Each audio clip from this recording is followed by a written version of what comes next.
Welcome to Shri Rajiv Gandhi IAS academy. Friends, இந்த வீடியோவில் December 18ஆம் தேதிக்கான கரண்ட் அஃபேர்ஸ் எல்லாமே பார்க்க போகிறோம். சரி, வாங்க பார்க்கலாம்.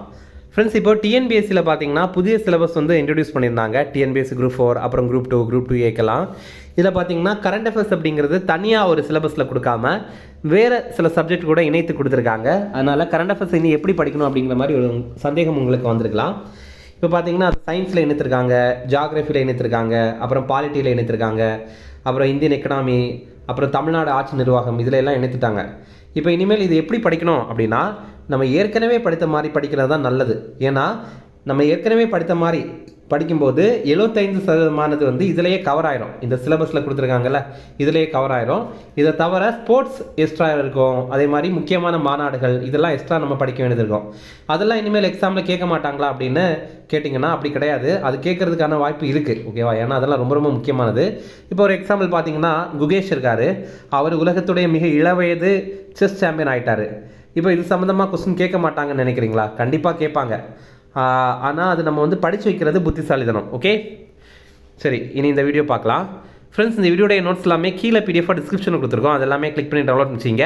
அப்புறம் நம்ம டெலிகிராம் குரூப் லிங்க்மே கீழே டிஸ்கிரிப்ஷன் கொடுத்துருக்கோம். அதுலேயுமே கிளிக் பண்ணி ஜாயின் பண்ணிங்க. நம்மளுடைய டெலிகிராம் குரூப்பில் டெய்லியுமே கரண்ட் அஃபேர்ஸ் குயிசஸ் கண்டுபிடி வரும். நீங்களுமே ஜாயின் பண்ணி அட்டன் பண்ணிக்கலாம். ஓகே, சரி, வாங்க பார்க்கலாம். ஃபஸ்ட்டு, சென்னையின் 4வது ரயில் முனையத்தை எங்கு அமைக்க தெற்கு ரயில்வே ஒப்புதல் அளித்தது? இதற்கான ஆன்சர் பெரம்பூர். இப்போது பெரம்பூர் வேறு, பெரம்பலூர் அப்படிங்கிறது வேறு. பெரம்பலூர் அப்படிங்கிறது ஒரு மாவட்டம், அது வந்து அரியலூர் பக்கத்தில் இருக்குது. நிறைய பேர் பெரம்பலூரும் ஒன்று அப்படின்னு நினச்சிட்டு இருப்பாங்க. அப்படி கிடையாது, ஓகேவா? ஓகே, இந்த பார்த்தீங்கன்னா சென்னையில் 4வது ரயில் முனையத்தை பெரம்பூரில் தான் அமைக்க போகிறாங்க. சென்னையில் ஏற்கனவே சென்னையில் 3 ரயில் முனையங்கள் இருக்குது. சென்னை சென்ட்ரல், எழும்பூர், தாம்பரம், இந்த 3ம் இருக்குது. வெளி மாநிலங்களுக்கு போகிற ரயிலெல்லாம் இங்கேருந்து தான் ஆரம்பிக்கும். அதே மாதிரி வெளி மாவட்டங்களுக்கு போகிற ரயில் கூட இங்கேருந்து தான் போகும், ஓகேவா? இப்போ புதிதாக பெரம்பூரையும் தேர்வு பண்ணியிருக்காங்க. அங்கே ரூபாய் 428 கோடி மதிப்பில் இதை வந்து அமைக்க போகிறாங்க. ரயில் முனையமாக மிகப்பெரிய அளவில் அமைக்க போகிறாங்க. அடுத்தது, 2025 உலக குத்துச்சண்டை இறுதிப் போட்டி எங்கு நடைபெற உள்ளது? இதற்கான ஆன்சர் இந்தியா. அடுத்த ஆண்டு பார்த்தீங்க அப்படின்னா உலக குத்துச்சண்டை போட்டி பல்வேறு நாடுகள் நடைபெற போகுது. ஆனால் இறுதிப் போட்டி நம்ம இந்தியாவில் தான் நடைபெற போகுது. அதே மாதிரி உலக குத்துச்சண்டை சம்மேளன மாநாடு அதுவுமே இந்தியாவில் தான் நடைபெற போகுது. அதே நேரம் உலக குத்துச்சண்டை காங்கிரஸ் அதுவுமே நம்ம இந்தியாவில் தான் நடைபெற போகுது. இதெல்லாமே அடுத்த ஆண்டு நவம்பர் மாதம் நடைபெறும் அப்படின்னு சொல்லியிருக்காங்க. அடுத்தது, போட்டித் தேர்வுகளில் சீர்திருத்தங்கள் மேற்கொள்ள யாருடைய தலைமையில் மத்திய அரசு குழு அமைத்தது? இதற்கான ஆன்சர் கே. ராதாகிருஷ்ணன். இதில் பாருங்கள், ஆப்ஷன் பியில் இருக்கிறவர் சிபி ராதாகிருஷ்ணன். அவர் வந்து மகாராஷ்டிராவுடைய கவர்னர், ஓகேவா? நம்ம ரெண்டுலேயுமே கன்ஃபியூஸ் வரக்கூடாது. நமக்கு இந்த கொஸ்டினுக்கான ஆன்சர் வந்து கே. ராதாகிருஷ்ணன் அப்படிங்கிறவர் தான். ஓகே, இது என்ன கொஸ்டின் அப்படின்னு பார்த்தீங்கன்னா, தேசிய தேர்வுகள் முகமை அப்படிங்கிற ஒரு அமைப்பு இருக்குது. நேஷனல் டெஸ்டிங் ஏஜென்சி அப்படிங்கிற ஒரு அமைப்பு இருக்குது. இவங்க கீழே சில எக்ஸாம் அவங்க நடத்துகிறாங்க. நீட் யூஜி எக்ஸாம் நடத்துகிறாங்க, ஜேஇஇ எக்ஸாம் நடத்துகிறாங்க, சியூஇடி எக்ஸாம் நடத்துகிறாங்க, என்டெட் எக்ஸாம் நடத்துகிறாங்க, நெட் எக்ஸாம்லாம் நடத்துகிறாங்க. இப்போ இதில் என்ன பிரச்சனை அப்படின்னா, சில நாட்களாக பார்த்தீங்கன்னா இந்த தேர்வுகளில் நிறைய முறைகேடுகள் வந்து நடக்குது. அப்போ இந்த தேர்வுகளில் சில சீர்திருத்தங்கள் பண்ணணும் அப்படின்ற மாதிரி மத்திய அரசு முடிவு பண்ணுறாங்க. அப்போ இதில் என்னென்ன சீர்திருத்தங்கள் பண்ணலாம் அப்படிங்கிற சம்மந்தமாக ஆய்வு பண்ணுறதுக்காக தான் ஒரு குழு உருவாக்கியிருந்தாங்க. கே. ராதாகிருஷ்ணன் தலைமையில் தான் இந்த குழு உருவாக்கியிருந்தாங்க. இவர் இஸ்ரோவுடைய முன்னாள் தலைவர். இவர் தலைமையில் 7 பேர் கொண்ட உயர்நிலை குழுவை மத்திய அரசு அமைத்திருந்தாங்க. இந்த ஆண்டு ஜூலை மாதம் தான் அமைத்திருந்தாங்க. இந்த குழு சமீபத்தில் அவங்களுடைய அறிக்கையை வந்து சமர்ப்பித்திருந்தாங்க. இந்த குழுவுடைய அடிப்படையில், இந்த குழுவுடைய ரிப்போர்ட்டுடைய அடிப்படையில் போட்டித் தேர்வுகள், அப்புறம் நுழைவுத் தேர்வுகளில் சீர்திருத்தங்கள் இது ஜனவரி 2025 ஆண்டிலிருந்து அறிமுகம் செய்யப்படும் அப்படின்னு எதிர்பார்க்கப்படுது அப்படின்ற மாதிரி மத்திய அரசு சொல்லியிருக்காங்க. இந்த குழுவுடைய பரிந்துரைகள் என்னென்ன அப்படின்னு பார்த்தீங்கன்னா, ஓஎம்ஆர் முறைக்கு மாற்றாக கணினி மூலமாக இணையவழி தேர்வு வந்து நடத்தணும் அப்படின்னு சொல்கிறாங்க. இப்போ நம்ம டிஎன்பிஎஸ்சி குரூப் 4 எக்ஸாம்லாம் எப்படி எழுதுகிறோம்? ஓஎம்ஆர் மூலமாக ஷேர் பண்ணி எழுதுகிறோம். ஆனால் எஸ்எஸ்சி எக்ஸாம்லாம் எப்படி எழுதுகிறோம்? நம்ம வந்து ஆன்லைன் மூலமாக எழுதுகிறோம். அதே மாதிரி ஆன்லைன் மூலமாக இந்த எக்ஸாம்லாம் எழுத வைக்கணும் அப்படின்னு சொல்கிறாங்க. இரண்டாவது பார்த்திங்கன்னா, தேர்வு முறை வந்து அறிமுகம் செய்யப்படணும் அப்படின்னு சொல்கிறாங்க. இதன் மூலமாக டிஜிட்டலாகவே நிறைய விஷயங்களை பண்ணிடுவாங்க.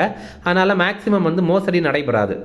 அடுத்தது, 2 லட்சத்திற்கும் அதிகமான தேர்வர்கள் பங்கேற்கிற தேர்வுகளில் பல அமர்வுகளாக நடத்தணும் அப்படின்ற மாதிரி சொல்கிறாங்க. இப்போது நம்ம டிஎன்பிஎஸ்சி குரூப் 4 எக்ஸாம் பார்த்திங்கன்னா ஒரு 20 லட்சம் பேர் எழுதுகிறாங்கன்னா எல்லாருக்குமே ஒரே நாளில் ஒரே டைமில் ஒரே கொஸ்டின் வச்சு தான் எக்ஸாம் நடக்கும், ஓகேவா? ஆனால் சென்ட்ரல் கவர்மெண்ட் எக்ஸாம், மெயினாக எஸ்எஸ்சி எக்ஸாம்லாம் பார்த்திங்கன்னா எஸ்எஸ்சி எம்டிஎஸ் எக்ஸாமும் ஒரு 20 லட்சம் பேர் எழுதுவாங்க தான். ஆனால் அது பார்த்திங்கன்னா 2 மாதங்கள் நடைபெறும் அல்லது 1.5 மாதங்கள் நடைபெறும். அது பல்வேறு அமர்வுகளில் வேறு டைமில் ஒரே நாள்லேயே 3-4 அமர்வுகள் அந்த மாதிரிலாம் நடந்து நிறைய எக்ஸாம் அந்த மாதிரி நடைபெறும். கடைசியில் நார்மலைஸ் பண்ணி மார்க் வந்து போடுவாங்க. ஓகே, இப்போது இவங்க என்ன சொல்கிறாங்க அப்படின்னா இந்த மாதிரி பல அமர்வுகளாக நடத்தணும் அப்படின்ற மாதிரி சொல்கிறாங்க. ஃப்ரெண்ட்ஸ், நம்ம ராஜீவ்காந்தி ஐஏஎஸ் அகாடமியில் தமிழ்நாடு எஸ்ஏ எக்ஸாமுக்கான கிளாஸஸ் ஸ்டார்ட் பண்ணியிருக்கோம். இது பார்த்திங்கன்னா நமக்கு ஓப்பன் கோட்டாக்கன் கிளாஸஸ் இருக்குது, அதே மாதிரி டிபார்ட்மெண்டல் கோட்டாக்கன் கிளாஸஸ் இருக்குது, ஆன்லைன் கிளாஸும் இருக்குது, அதே மாதிரி நேரடியான கிளாஸும் இருக்குது. நேரடியாக வந்து படிக்கணும் அப்படின்னா சென்னையில் அண்ணா நகரில் நம்மளுடைய இன்ஸ்டியூட் இருக்குது, அங்கே வந்து படிக்கலாம். அதே மாதிரி பார்த்தீங்கன்னா ரெகுலர் கிளாஸும் இருக்குது, வீக்கெண்ட் பேட்சஸும் இருக்குது. நீங்கள் ஏற்கனவே வேலைக்கு போயிட்டு இருக்கீங்க அப்படின்னா வீக்கெண்ட் பேட்சஸில் கூட ஜாயின் பண்ணி படிச்சிக்கலாம். உங்களுக்கு ஏதாவது சந்தேகம் இருக்குது அப்படின்னா ஸ்க்ரீனில் தெரியுற இந்த 2 நம்பருக்கு கால் பண்ணி பேசிக்கலாம். அடுத்தது தேசிய எரிசக்தி பாதுகாப்பு விருது. இது ஐசிஎஃப் நிறுவனத்திற்கு வழங்கியிருக்காங்க. ஐசிஎஃப் அப்படின்னா இன்டெக்ரல் கோச் ஃபேக்ட்ரி அப்படிங்கிறது. இது பெரம்பூரில் இருக்குது. ஒருங்கிணைந்த ரயில் பெட்டி தொழிற்சாலை தான் இது. எதற்காக இதுக்கு வழங்குறாங்க அப்படின்னா வந்தே பாரத் ரயிலில் தயாரிக்கிறதுக்காக தான் இதுக்கு வந்து வழங்கியிருக்காங்க. அடுத்தது இப்போது ஒரே நாடு ஒரே தேர்தல் மசோதா மக்களவையில் தாக்கல் பண்ணியிருக்காங்க. இதற்கு ஆதரவாக 269 பேர் எம்பி இருந்திருக்காங்க. அதே மாதிரி எதிர்ப்பாக 198 எம்பி வந்து எதிர்ப்பு தெரிவிச்சிருக்காங்க. இது என்ன அப்படின்னா மக்களவைக்கும் மாநில சட்டப்பேரவைகளுக்கும் ஒரே நேரத்தில் தேர்தல் நடத்தணும் அப்படிங்கிறது தான் இதோடைய நோக்கம். இதற்காக அரசமைப்பு சட்ட 129வது திருத்த மசோதா வந்து தாக்கல் பண்ணியிருக்காங்க. இதே மாதிரி யூனியன் பிரதேசங்கள் சட்ட திருத்த மசோதா 2024 அப்படிங்கிற மசோதாவை தாக்கல் பண்ணியிருக்காங்க. இதோடைய அடிப்படையில் பார்த்திங்க அப்படின்னா புதுச்சேரி, டெல்லி, ஜம்மு காஷ்மீர் இதெல்லாம் சட்டப்பேரவையுடன் கூடிய யூனியன் பிரதேசங்கள். இங்கேயும் தேர்தல்களை மக்களவை தேர்தல் கூடயே நடத்தணும், அதே டைம்லேயே நடத்தணும் அப்படிங்கிறதுக்காக இந்த ஒரு சட்டத்திருத்த மசோதாவை அறிமுகம் பண்ணியிருக்காங்க. அடுத்தது நம்முடைய தமிழக முதல்வர் என்ன சொல்லியிருக்காரு அப்படின்னா நம்ம தமிழ்நாட்டிலேருந்து அதிக அளவு செஸ் வீரர்களை உருவாக்குறதுக்காக சிறப்பு அகாடமி உருவாக்கப்படும் அப்படின்னு சொல்லியிருக்காரு. அதை யார் உருவாக்குவாங்க அப்படின்னா தமிழ்நாடு விளையாட்டு மேம்பாட்டு ஆணையம் தான் இதை உருவாக்க போகிறாங்க. அடுத்தது 69வது ரயில்வே வார விழா இப்போ நடைபெற்றது. இதில் ஒரு முக்கியமான விருது கொடுத்துருக்காங்க, அதிவிசிஷ்ட் ரயில் சேவா புரஸ்கார் அப்படிங்கிற விருது. இது சிறந்த பணியாளர்களை பாராட்டுற வகையில் வழங்கப்படுற விருது. ஓகேவா, இது எக்ஸாமில் கேட்கலாம். அதிவிசிஷ்ட் ரயில் சேவா புரஸ்கார் அப்படிங்கிறது யாருக்கு வழங்குவாங்க அப்படின்னா இது வந்து சிறந்த பணியாளர்களை பாராட்டுற வகையில் வழங்குற விருது. அடுத்தது கூகுள் நிறுவனம் நம்ம இந்தியாவுடைய மேலாளர் மற்றும் துணைத் தலைவராக பிரீத்தி லோபனா அப்படிங்கிறவங்கள நியமனம் பண்ணியிருக்காங்க. அடுத்தது ஒரு கூட்டு பயிற்சி இருக்குது, அதை பற்றி பார்க்கலாம். ஸ்லினெக்ஸ் அப்படிங்கிற ஒரு கூட்டு பயிற்சி, இது இந்தியா மற்றும் இலங்கை இந்த 2 நாடுகளுக்கு இடையில் நடைபெற்றது. இது என்ன வகையான பயிற்சி அப்படின்னா இது ஒரு கடற்படை பயிற்சி. இது எங்கே நடைபெற்றது அப்படின்னா இது விசாகப்பட்டினத்தில் தான் நடைபெற்றது. அடுத்தது இம்பார்ட்டன்ட் டேஸ் பார்க்கலாம். தேசிய ஓய்வூதியர்கள் தினம், இது வந்து டிசம்பர் 17ஆம் தேதி.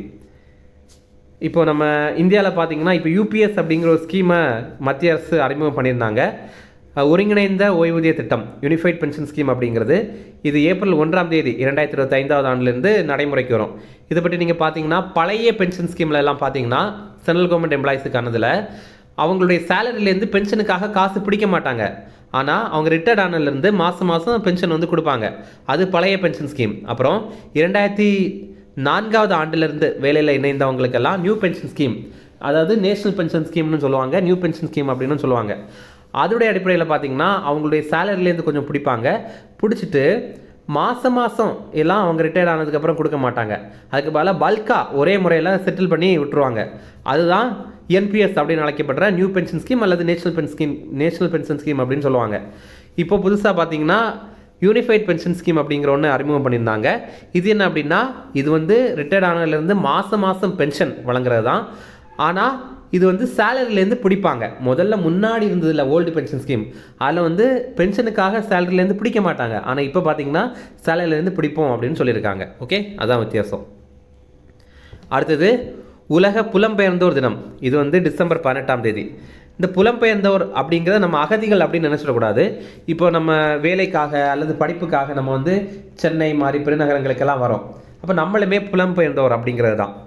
இந்த ஆண்டுக்கான கருப்பொருள் புலம்பெயர்ந்தோரின் பங்களிப்புகளை மதித்தல் மற்றும் அவர்களின் உரிமைகளை மதித்தல் அப்படிங்கிறது தான். அதே நேரம் உலக அகதிகள் தினம் அப்படிங்கிறது ஜூன் 20ஆம் தேதி. அகதிகள் அப்படின்னா யாருமே இல்லாமல் வேறு வழியே இல்லாமல் போர்னாலேயோ இல்லை கலவரங்கள்னாலேயோ அந்த இடத்துல இருந்து போகிறவங்கள தான் அகதிகள் அப்படின்னு சொல்லுவாங்க. அடுத்தது தேசிய சிறுபான்மையினர் உரிமைகள் தினம், இது டிசம்பர் 18ஆம் தேதி. இந்த ஆண்டுக்கான கருப்பொருள் பன்முகத்தன்மையை ஊக்குவித்தல் மற்றும் உரிமைகளை பாதுகாத்தல் அப்படிங்கிறது. இப்போ சிறுபான்மையினர் அப்படின்னா யார்? நம்ம இந்தியா இருக்குது அப்படின்னா இந்தியா வந்து நிறைய வந்து இந்து மதத்தில் இருக்கவங்க தான் இருக்காங்க, இந்து மதத்தை பின்பற்றவங்க தான் இருக்காங்க. அதனால் கிறிஸ்தவ மதம், இஸ்லாமிய மதம், அப்புறம் ஜெயின மதம் இது எல்லாத்தையும் ஃபாலோ பண்ணுறவங்க வந்து சிறுபான்மையினர் அப்படின்னு சொல்லுவாங்க. அதே பாகிஸ்தான் எடுத்துட்டிங்க அப்படின்னா அங்கே அதிகமாக இஸ்லாமிய மதத்தில் சேர்ந்தவங்க தான் இருப்பாங்க. அங்கே வந்து கிறிஸ்தவ மதமாக இருக்கட்டும், இந்து மதமாக இருக்கட்டும், இதெல்லாம் வந்து சிறுபான்மையின மதமாக இருக்கும். இது மதம் அப்படிங்கிற ஒரு விஷயத்தை மட்டும் நம்ம சொல்கிறோம். இதே மாதிரி பல்வேறு விதங்கள் இருக்குது. இப்போது தமிழ்நாட்டில் பார்த்திங்க அப்படின்னா தமிழ் பேசுகிறவங்க, தமிழ் படிக்கிறவங்க இவங்கெல்லாம் ரொம்ப அதிகம். அதுக்கப்புறம் தான் பார்த்திங்கன்னா தெலுங்கு, கன்னடா எல்லாம் பேசுகிறவங்க அவங்கெல்லாம் கொஞ்சம் கொஞ்சமாக இருக்காங்க. அவங்க எல்லாம் மொழி சிறுபான்மையினர் அப்படின்னு நம்ம அவங்களுக்கு சொல்லலாம். ஓகே, இந்த ரிவிஷன் பார்க்கலாம். சென்னையின் 4வது ரயில் முனையத்தை எங்கு அமைக்க தெற்கு ரயில்வே ஒப்புதல் அளித்தது? இதற்கான ஆன்சர் பெரம்பூர்.